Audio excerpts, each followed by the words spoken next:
Hey YouTube, Joe Boy here. So today I want to talk about betrayal. And so in one of the most epic speeches that we've gotten in One Piece, from Doflamingo in chapter 801, we got a small little detail which has proven to come true on many occasions and I think will continue to be proven correct in other instances. In this speech, Doflamingo talked about the throne wars that is going to take place in One Piece. Who will come out on top? Who will beat whom? And who will betray whom? Since this point that Doflamingo had revealed about possible betrayals in the future, we've gotten quite a few betrayals already and several betrayals hinted at. Capone, Beige, and Big Mom. In addition to this, at this point, Peckham's and Pudding both seem like they've betrayed Big Mom. X-Drake I'm pretty certain, is going to betray Kaido in the future. We've also seen Eustace Kid betrayed by Apu. And then also there's some hints that there might be a traitorous mink. Now you'll notice something very conspicuous about this list of betrayals that I've just given to you, which is that none of them directly affect Luffy and his crew. There's no direct betrayal of the Straw Hats in this list yet. But I don't think that the Straw Hats are going to be immune from these betrayals. I think that there will be a betrayal directly towards them. Now I have two ideas related to this. The first of which is not strong enough for me to want to reveal yet, because it involves a very beloved character who no one would believe would possibly betray Luffy. In fact, I don't even currently believe it. But there are some clues towards it, but I won't be mentioning this. The other one, and this is a lot more palatable, and this is the one that I'll be discussing in this theory, is that it's possible that Law will betray Luffy. This is something that a lot of people have speculated just in general, though they get a feeling that it's possible. But I don't think anyone has ever sat down and taken the time to actually put together a complete theory suggesting that Law might betray Luffy. But that's what I'm here for, right guys? So to start off with, every major theory, pretty much every major theory that is proven right, has its histories dating back to a clue panel. Oda drops these clue panels all the time, and these clue panels lead us to questions or conclusions which can be theorized on to actually come up with something that is correct. And with the case of Law betraying Luffy, this is no exception. Back in the Punk Hazard arc, Caesar said it explicitly. He told Luffy, "Law will definitely betray you." But in the minds of many One Piece readers, things have changed since this point in the story. When Law is first revealed, he is revealed as a clear enemy. But then in the Marineford arc, he took his first step to becoming an ally by choosing to save Luffy, and his reasoning really was that Luffy was a rival and it would be a shame for Luffy to meet his end before they could really confront each other. But still, at the end of the day, Luffy owes his life to Trafalgar Law. But at this point, it's still possible that while Trafalgar Law might at the end of the story be an ally, in the short term, in the future, he might actually end up being an enemy. But then we get to the Punk Hazard arc, and then in this arc, Luffy and Law form an alliance. And so, at the end of the day, what Luffy does is Luffy accomplishes Law's dream of taking out Doflamingo, which we should be sure that Law appreciates him for doing. But I want to make this blatantly clear, which is that Law and Luffy are not yet friends. Friends in the typical word. Law is a schemer. He's a cunning, mischievous character who's willing to use people in order to accomplish his own goals. Why did Law even ally with Luffy in the first place? He claims that it's so that they could take on Kaido, because in order to take on a Yonko, it would be better if the Supernova united. And while this is technically true, Law actually really wanted Luffy's help in defeating Doflamingo, and he didn't actually believe that they were even capable of defeating Doflamingo, let alone Kaido. So his whole goal with this alliance in the first place really had nothing specifically to do with Kaido in the first place. It had to do with his selfish motivation of wanting to take down Doflamingo. But now that Doflamingo is defeated and Law and his crew are all still alive, there's now a problem, which is that Kaido's eyes are looking directly at them. And so this is why Law is still running around with the Straw Hats while the alliance has not been broken yet. Law is one of the smartest characters in the world of One Piece, and he understands that he is not powerful enough to take on Kaido by himself. And so now that he knows that Kaido will be searching for him, then he still needs help in defeating Kaido. And so that's why he's still using Luffy. So I don't think that we should take Luffy's definition of an ally, which is basically a nakama, as what Law truly is. Law doesn't even believe that. They're in alliance in the short term, at least Law believes that, until Kaido is defeated, and then that alliance would be severed. There's several panels pointing to the fact that Law does not believe Luffy to be a nakama at this point in time.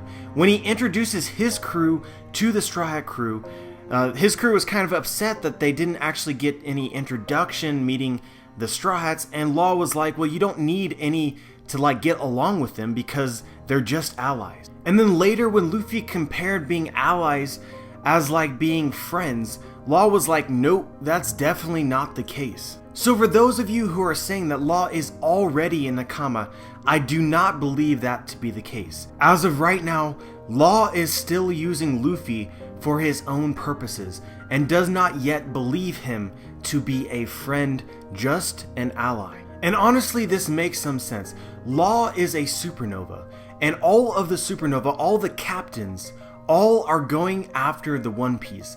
This is, inherently true, it's implied, but also Law has explicitly stated that he desires to find the One Piece.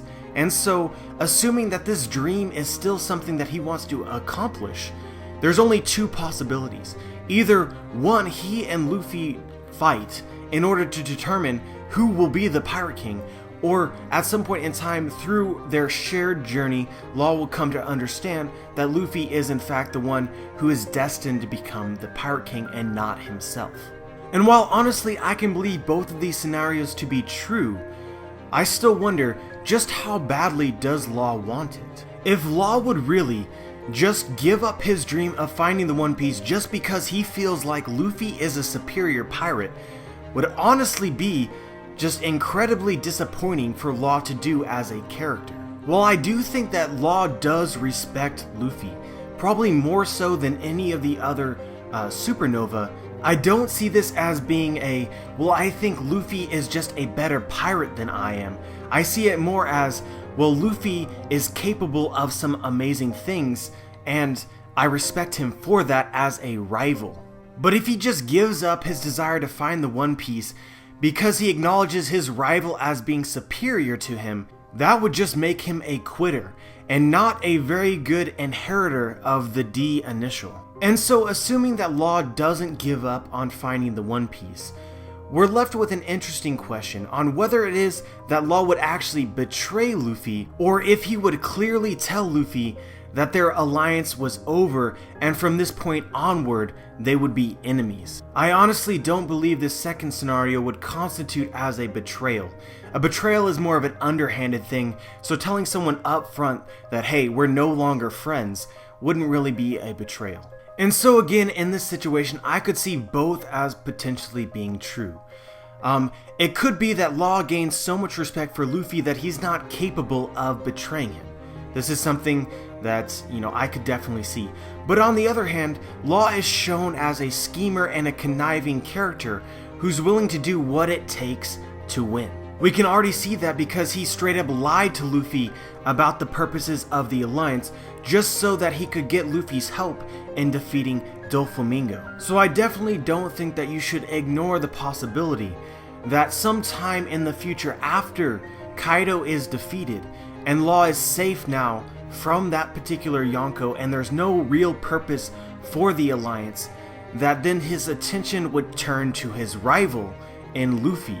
And given his history with fighting against or with Luffy and seeing his powers and knowing his weaknesses, using that against him so that he can defeat him to further his ultimate plan, which is still to find the One Piece and defeat those who are doing the same, a la, as Doflamingo put it, the Throne Wars. And so an interesting side note to this whole conversation is just how much Law knows now through his journeys with the Straw Hats. So on Zou, the Straw Hats learned so much about ultimately how to find the One Piece, about the road poneglyphs, their locations, all this important information. Law was present for all of that. So right now, I believe it is pretty clear out of all the supernova, the Straw Hats are the ones closest to finding Raftel and finding the One Piece.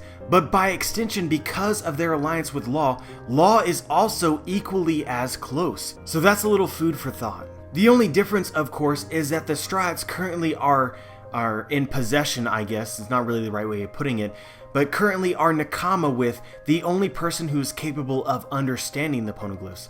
Law himself is supposedly not capable of doing that. But what's also interesting about this conversation is that there's some foreshadowing that Law is capable of hearing the voice of all creation. We can see that Momonosuke reacts to the voice of Zunisha as well as Luffy. It's pretty much confirmed at this point that Luffy does possess the voice of all things. And so the only other person that really shows any reaction to this voice seemingly is Law. In this panel, and again this was before Momonosuke revealed that he could hear a loud voice, we see Trafalgar Law with the ... of someone who is thinking. And so given the sequence of events, it seems at least highly implied that Law is reacting to something that no one has brought up at this point in time. And then right after that, Momonosuke complains about hearing a loud voice that no one else can hear, perhaps except for Law. Even Luffy doesn't even react to the voice at this point in time. And there is absolutely nothing else that this ... could possibly refer to, at least obviously from the context of the story, except for this voice. And then at the end of the arc where Zunisha is yelling and Jack is attacking it, strangely enough, Oda decides not to show Law at all during the sequence of events. Possibly he's hiding the truth. So we know that Goldie Roger was able to understand the poneglyphs because of his ability to hear the voice of all things. So if Law also possesses this ability, then we could assume that he could also potentially be someone who is capable of finding Raftel by using this ability that he might possess, which actually might come into play later in the story if it's revealed that he hasn't given up on his dream of finding the One Piece. I ask myself, why even give Law this ability if he's never going to use it? Luffy and crew, basically, they have all the tools necessary to find Raftel because they are the ones that will eventually find it. But with Law tagging along with them and being some sort of ally, it would actually add nothing to the story for him to have this ability seemingly, unless he too was also planning on putting the poneglyphs together. And so at the very least, I think that if you believe Law has this ability like I do, then you would have to believe that at some point in time, Law is going to do something related to the poneglyphs on his own volition for himself. A la not as a friend of the Straw Hats, i.e. he will actually be some sort of enemy in the future. But of course, and I know I'm going to get a lot of hate comments of people who didn't actually watch the entire video, Law at the end of the day will be an ally. By the end of the story, no doubt about it, Law is a friend. I'm just talking about how currently they're just allies. That's how Law views it. And so unless Law gives up on his dream of the One Piece, then he would have to at some point in time confront his rival in Luffy. But after that confrontation is done and Luffy proves to be the superior Pirate King prospect, then he would be a friend. But yeah guys, if you've made it to this part of the video, then let me know what you think. Obviously, as I stated in this video, think that it could go in multiple different directions, but I do think that we should keep in mind the possibility that Law will still be an enemy at some point in the future of One Piece. And given this last bit of evidence with the fact that Law has the voice of all things, I honestly think that's what people should expect at this point in time, despite the fact that the story could go in many different directions. But let me know what you think. Like the video if you liked the video. I'd appreciate it if you subscribed. And as always, dudes, have a wonderful day.